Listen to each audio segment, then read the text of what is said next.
जो भी है वो हद से ज्यादा बढ़ गई है। जरा सी बात क्या हो जाती है, अपने शोहर को धमकाना शुरू कर देती है और बच्चों को छोड़ करके सीधे मैके जाकर बैठ जाती है। तो इन सब की वजह क्या है, मैं आज आप सबको बताना चाहूंगी और आप इन चीजों को खत्म कैसे करेंगे मैं आप सबको यह भी बताऊंगी।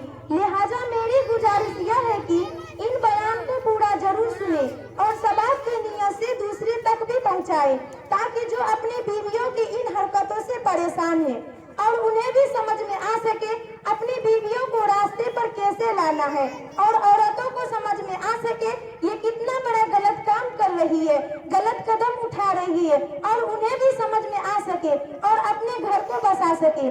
खातून जन्नत रज़ी अल्लाह ताला अन्हा की कहीं जो आज न जानो औरतों को क्या हो गया है, बल्कि औरतों को ही नहीं, औरत के माँ बाप है, बेटियों के माँ बाप है, उन्हें भी न जाने क्या हो गया है, किस रंगों में रंगा गया है। अगर वही बेटी शोहर की शिकायत करे, अगर वही बेटी सास की शिकायत करे, अगर वही बेटी ससुर की शिकायत करे, तो उन्हें माँ बाप को समझाना चाहिए, यह समझाना चाहिए कि बेटी अब वही तेरा घर है, वही तेरे माँ बाप है, अब उन्हीं के बताए हुए तरीके पर चलना होगा, अब उन्हीं के रंगों में रंगना होगा। आजकल के माँ बाप मॉडर्न हो गए, बच्चे भी मॉडर्न है ही, बच्चे की माँ बाप भी मॉडर्न हो गए। बेटियों को समझाने के बजाय अपने घर लाकर बैठा चुकी है, कहती है बेटी मैं फकीर थोड़ी ना हूँ, मैं भिखारी थोड़ी ना हूँ, मैं मजबूर थोड़ी ना हूँ, मैं उस जालिम इंसान के घर दोबारा कभी नहीं भेजूंगी, तुम्हें हमारे पास ही रहना होगा, हमारी इतनी औकात है कि हम तुम्हें पाल सकें।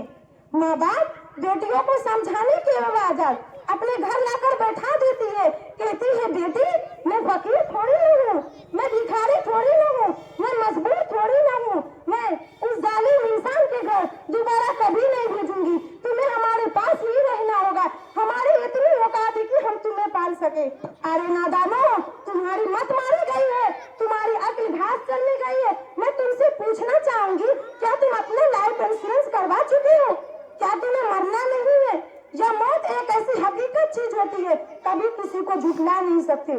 फिर तुम मुझे बताओ ना, जब तुम मर करके मिट्टी में मिल जाओगे, अपने उस बेटे को जिसको बड़े गुरूर के साथ, बड़े इनायत के साथ अपने घर लाकर बैठा चुकी हो, उस वक्त तुम्हारे बेटे का क्या हाल होगा?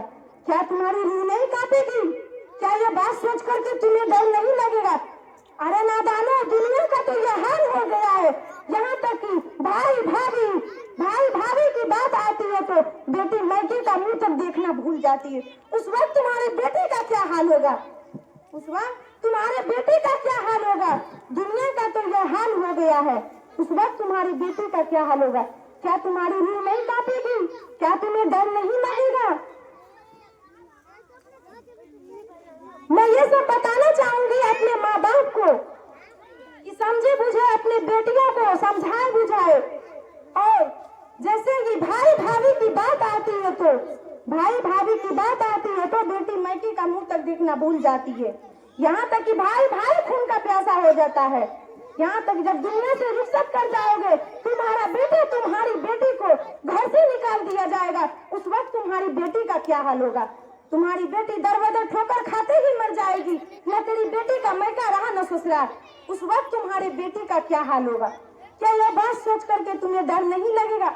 उस मोहल्ले की मुआफिजे बने, जब तक शोहर घर पर न हो, उसके बच्चे उसके घर का हिफाजत करे।